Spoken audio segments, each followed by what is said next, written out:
అందరికీ నమస్కారం. నా పేరు Nandipati Ganesh Reddy, YSR Congress party social media ప్రచార కార్యకర్తని. ఈరోజు ఆంధ్రజ్యోతి పేపర్లో విగ్రహాల దొంగ వేల కోట్లకు ఎదిగాడు పిన్నెల్లి రామకృష్ణారెడ్డి గారి విగ్రహాల దొంగని ఆంధ్రజ్యోతి పేపర్ రాయటం జరిగింది. ఆయన విగ్రహాల దొంగ అయినా అచ్చాకోరుడైతే, విగ్రహాల దొంగ అయితే అచ్చాకోరుడైతే 4 తడవులు ఆ నియోజకవర్గం నుంచి శాసనసభ్యునిగా ప్రజలు ఎలా చేశారు? టీడీపీ ప్రభుత్వంలో కూడా ఆయన ఎమ్మెల్యేగా పనిచేశారు. 4 తడవులు ఘన విజయం ఎలా సాధించారు? ఆయన విగ్రహాల దొంగతనం చేసినట్టు మీ దగ్గర ప్రూఫ్ ఉందా? మీ దగ్గర ఆధారాలు ఉన్నాయా? ఆయన ఏ ప్రజల సొమ్ము తిని 1,000 కోట్లు సంపాదించారు? ఫస్ట్ కాడి నుంచి కూడా వాళ్ళది కాస్త రైతువారిగా ఉండి కుటుంబం, దాని మీద వాళ్ళ కష్టార్జితంతో ప్రజలు దీవెనలతో సల్లనాశీస్సులతో 4 తడవులు శాసనసభ్యునిగా అయ్యారు. అలాగనే ఇప్పుడు ప్రస్తుతం పల్నాడు జిల్లా వైఎస్ఆర్ కాంగ్రెస్ పార్టీ జిల్లా అధ్యక్షులుగా పనిచేస్తున్నారు. పిన్నెల్లి రామకృష్ణారెడ్డి గారంటేనే పల్నాడు జిల్లాలోనే కాకుండా ఉమ్మడి గుంటూరు జిల్లాలోనే ఒక మంచి నాయకుడని పేరున్న వ్యక్తి పిన్నెల్లి రామకృష్ణారెడ్డి గారు. అటువంటి ఆయనపై రోత, నీచ, నికృష్ట రాతలు ఇలా రాస్తున్నారు రాధాకృష్ణ గారు, రామోజీరావు గారు. వీళ్ళందరికీ రేపు జూన్ 4వ తారీఖున ఊప గుయ్యమనిపించేలా, చెంప చెల్లుమనిపించేలా సమాధానం వస్తుంది. ప్రతి ఒక్కరు కూడా ఆలోచించాల్సింది ఏంటంటే, ప్రతి ఇంటికి సంక్షేమ పథకాలు అందించారు వైఎస్ జగన్మోహన్ రెడ్డి గారు. వాళ్ళు రెడ్డి అయినా, కంబైనా, ఎస్సీ అయినా, బీసీ అయినా, మైనార్టీ అయినా, కుల మత భేదాలను, పార్టీ వర్గాలను చూడకుండా ప్రతి మనిషికి, ప్రతి ఇంటికి అర్హత ఉండేవాళ్ళకి అందరికీ కూడా సంక్షేమ పథకాలు అందించిన ఘనత వైఎస్ జగన్మోహన్ రెడ్డి గారిది. దేశంలో ఎక్కడా లేని విధంగా అవ్వాతాతలకు 3,000 పెన్షన్ ఇస్తున్న ఘనత వైఎస్ జగన్మోహన్ రెడ్డి గారిది. అలాగనే ఆడవాళ్ళకి అమ్మఒడి, ఆసరా, విద్యా దీవెన, వసతి దీవెన, ఎన్నో పథకాలను పేద ప్రజలకి అందిస్తున్న ఘనత వైఎస్ జగన్మోహన్ రెడ్డి గారిది.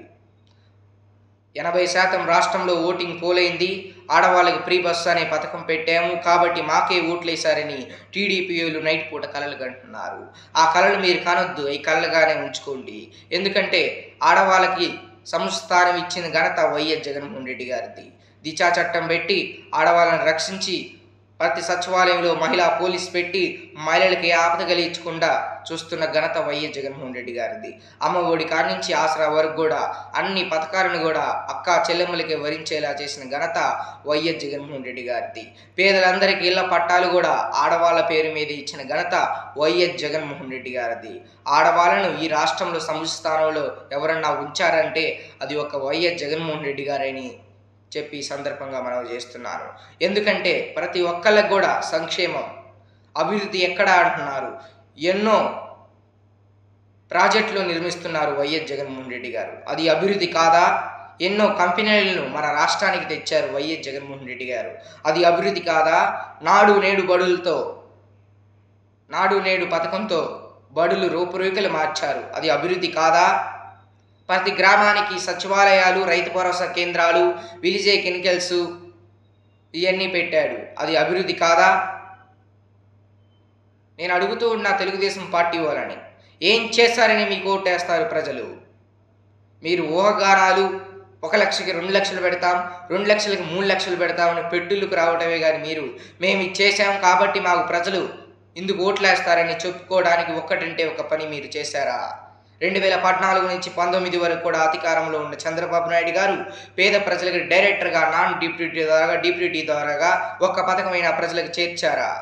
జగన్మోహన్ రెడ్డి గారు నాన్ డిప్యూటీ ద్వారా ప్రతి పథకాన్ని బటన్ నొక్కి వాళ్ళ ఖాతాలో జమ చేసిన ఘనత వైఎస్ జగన్మోహన్ రెడ్డి గారిది.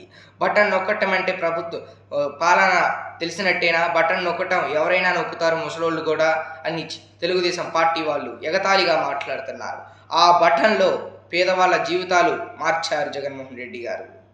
ఎన్నోసార్లు బటన్ నొక్కి అమ్మ ఒడి, విద్యా దీవెన, వసతి దీవెన పథకాలు లాంటివి పెట్టి పేద ప్రజలకి ఆర్థికంగా అండదండగా ఉన్న వ్యక్తి వైఎస్ జగన్మోహన్ రెడ్డి గారు. మన రాష్ట్రంలో కానీ మన దేశంలో కానీ దొంగతనాలు ఎక్కువ జరుగుతున్నాయి అంటే కారణం ఏంటి?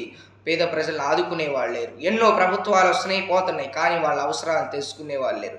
కానీ ఈ దేశంలో మన రాష్ట్రంలో పేదవాళ్ళ అవసరాలు తెలుసుకొని ప్రభుత్వ అవసరాల కంటే కూడా, రాజకీయ నాయకుల అవసరాల కంటే కూడా పేదవాళ్ళ అవసరాలే మెయిన్. పేదవాళ్ళు బాగుంటేనే రాష్ట్రం బాగుంటుంది, రైతు బాగుంటేనే రాష్ట్రం బాగుంటుందని తెలుసుకున్న వ్యక్తి వైఎస్ జగన్మోహన్ రెడ్డి గారు. కాబట్టి రైతు భరోసా పథకం ద్వారా ఎంతోమంది రైతులకు చెయ్యి పట్టుకొని నడిపించిన ప్రభుత్వం ఏదన్నా ఉంటే అది ఒక వైఎస్ జగన్మోహన్ రెడ్డి గారి ప్రభుత్వమే. కాబట్టి ఇన్ని సంక్షేమ పథకాలను, ఇంత అభివృద్ధి కార్యక్రమాన్ని రాష్ట్ర ప్రజలకి అందించిన ఘనత వైఎస్ జగన్మోహన్ రెడ్డి గారిది. కాబట్టి 175 నినాదంతో జగన్మోహన్ రెడ్డి గారు ముందడిగేశారు. మీలాగా పొత్తులు పెట్టుకోలేదు, మీలాగా కాసేపు మోడీ గారు మంచోడు, కాసేపు మోడీ గారు చెడ్డోడు అని చెప్పలేదు. మోడీ గారు మంచోడు అని ఇప్పుడు చెప్తున్న చంద్రబాబు నాయుడు అదే 2014 నుంచి 19 వరకు కూడా మోడీ గారు చెడ్డవాడు, మోడీ మన రాష్ట్రానికి ఏంది, మోడీ పిల్లలు లేనోడు, మోడీ దరిద్రుడు, అది ఇదని ఇష్టం వచ్చినట్టు కూడా తిట్టి మళ్ళీ ఈరోజు మోడీ గారు కాళ్ళు పట్టుకున్నారు. ఒకసారి మన రాష్ట్రానికి మోడీ గారు వచ్చినప్పుడు అల్లూరి సీతారామరాజు గారి జయంతికి జగన్మోహన్ రెడ్డి గారు ఒక మాట చెప్పారు, మా రాష్ట్ర ప్రయోజనాలు తప్పితే మాకు ఇంకొక అజెండా ఉండబోదు సార్.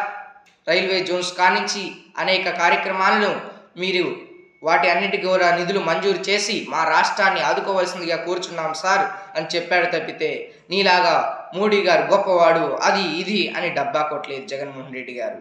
మీరెంతసేపు డబ్బాలు కొట్టి మోడీ గారి కాళ్ళు కాసేపు పట్టుకొని అధికారంలోకి రాగానే మళ్ళీ మోడీ గారిని తిట్టి ప్రజల్ని పట్టించుకోకుండా ప్రజల్ని ఇబ్బంది పెడుతున్నారు మీరు. 2014 నుంచి 2019 వరకు జన్మభూమి కమిటీలు అయ్యి అని చెప్పి నాయకులకి, సర్పంచులకి పవర్స్ ఇచ్చి, ఎమ్మెల్యేలకు పవర్స్ ఇచ్చి ప్రజా ధనమంతా మీరే మెక్కారు. కానీ 2019 నుంచి 2024 వరకు కూడా జగన్మోహన్ రెడ్డి గారు voluntary to CM to volunteer అని పెట్టి ప్రజలకు నిత్యం సేవలు అందిస్తున్నారు. 1వ తారీఖు రాగానే ఉదయాన్నే తెల్లవారుజామ 5 గంటలకే సూర్యుడు ఉదయించక ముందే అవ్వాతాతలకు పెన్షన్ ఇచ్చిన ఘనత ఏ ప్రభుత్వంలో ఉందంటే అది ఒక వైఎస్ జగన్మోహన్ రెడ్డి గారి పాలనలోనే.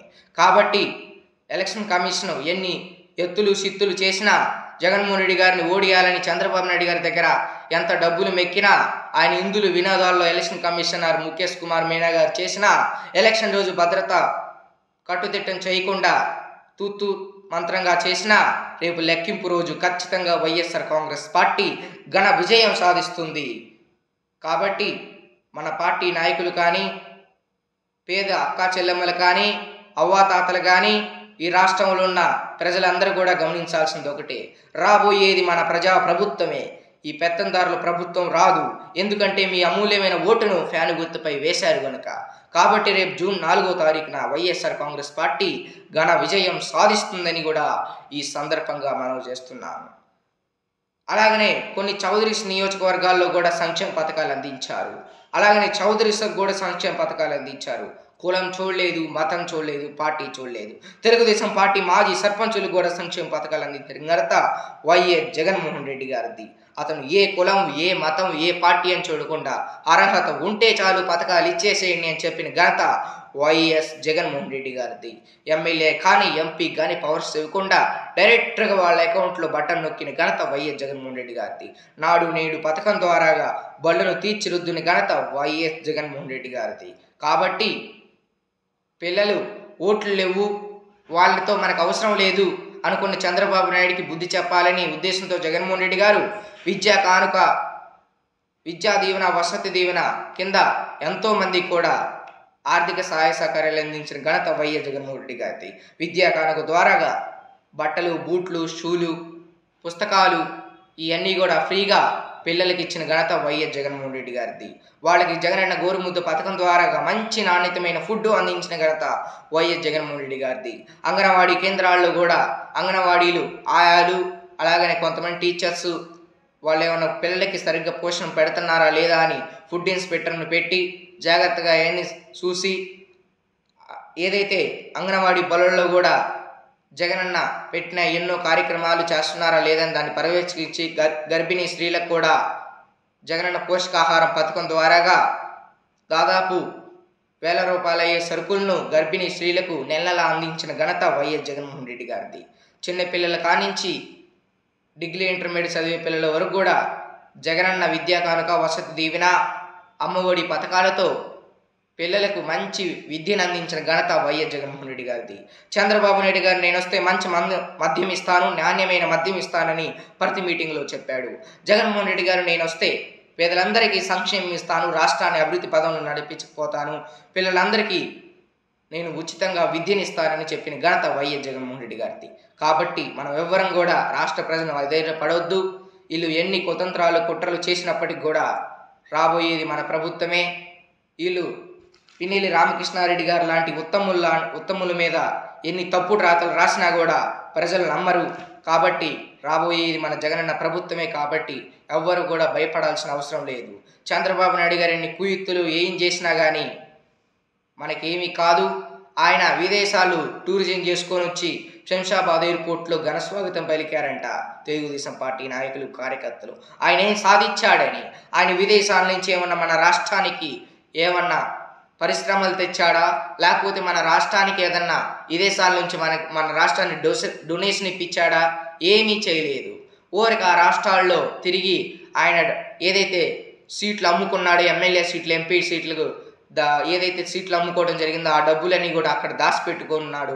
ఆ డబ్బులు చదలేమన్నా పట్టియా, ఆ డబ్బులు ఎవరైనా ఎత్తకపోయారా, ఆ డబ్బులు బాగున్నాయా లేదా అని విదేశాల్లో చూసుకొని ఆ డబ్బులు బాగానే ఉన్నాయని, క్షేమంగా ఉన్నాయని తెలుగుదేశం పార్టీ ఏదైతే మాజీ మంత్రులకి, కార్యకర్తలకి అందరూ కూడా మన డబ్బులకి ఏం ఇబ్బంది లేదు, మన సీట్లు అమ్ముకున్న డబ్బులు చాలా భద్రంగానే ఉన్నాయని చెప్పుకొని మళ్ళీ శంషాబాద్ ఎయిర్పోర్ట్లో దిగి రాజ్యాంగబద్ధంగానే లెక్కింపు జరుగుద్ది, ఈసీ నిబంధనతోనే లెక్కింపు జరుగుద్ది అని చెప్పారు. ఖచ్చితంగా ఈసీ నిబంధనతోనే లెక్కింపు జరుగుద్ది. మొన్న నిమ్మగడ్డ రమేష్ కుమార్ గతంలో 2019 ఎలక్షన్ కమిషనర్గా ఉన్నాడు. ఆయన ఏమైంది? నీకు ఎంతో సపోర్ట్ చేశాడు. ఆయన ఏమైంది? గొప్ప గుయ్యమనిపించేలా, చెంప చెల్లుమనిపించేలా 151 సీట్లు వచ్చాయి. ఈ దెబ్బ కూడా 140, 130 సీట్ల దాకా వైఎస్ఆర్ కాంగ్రెస్ పార్టీ కేవసం చేసుకుంటుంది. ప్రజాప్రభుత్వం వస్తుంది. మీ అవినీతి ఆటలు సాగవని కూడా ఈ సందర్భంగా మనవి చేసుకుంటూ సెలవు తీసుకుంటున్నాను. అందరికీ నమస్కారం. జై వైఎస్ఆర్, జై జగన్, జై జై జగన్.